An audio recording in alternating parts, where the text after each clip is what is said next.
이태원 참사의 책임 소재를 밝히기 위해 현재 경찰에선 고강도 조사가 진행 중입니다.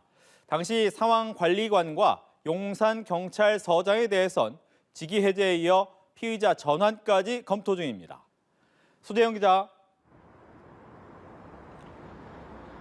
네, 서울경찰청 강력범죄수사대에 나와 있습니다. 현재 특별수사본부에서는 이태원 참사의 책임 규명과 정확한 원인 파악을 위한 수사가 진행되고 있습니다. 가장 먼저 당시 상황 책임자였던 류미진 서울경찰청 전 인사관리관과 이임재 전 용산경찰서장에 대한 조사가 이루어지고 있습니다.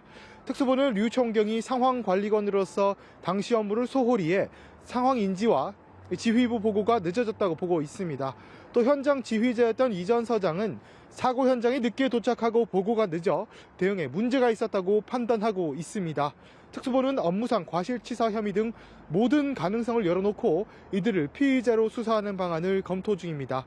한편 사고가 일어나기 4시간 전부터 압사 위험이 있다는 신고가 11건 접수된 것으로 확인됐습니다. 압수수색을 통해 이태원 파출소와 용산경찰서, 서울청의 대응이 적절했는지 들여다보고 있습니다. 특히 경찰청장은 사고 발생 당시 충북 제천의 모처에서 잠들어 있어 보고와 지시가 늦었던 것으로 드러났습니다. 서울청장이나 경찰청장도 조사를 피할 수 없을 것으로 보입니다. 일단 경찰의 부실 대응에 대해 강도 높게 수사가 진행 중인 것 같은데 정확한 참사 원인에 대한 조사는 어떻게 이루어집니까?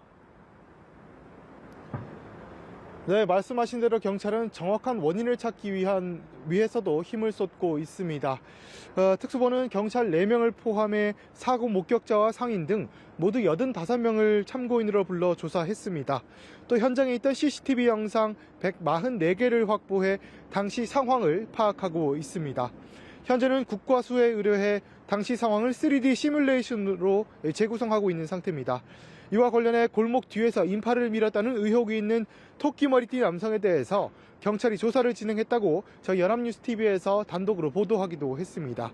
특수부는 자료 분석이 끝나는 대로 관계자들을 불러 조사를 이어갈 계획입니다. 지금까지 서울경찰청 강력범죄수사대에서 연합뉴스TV 소재영입니다.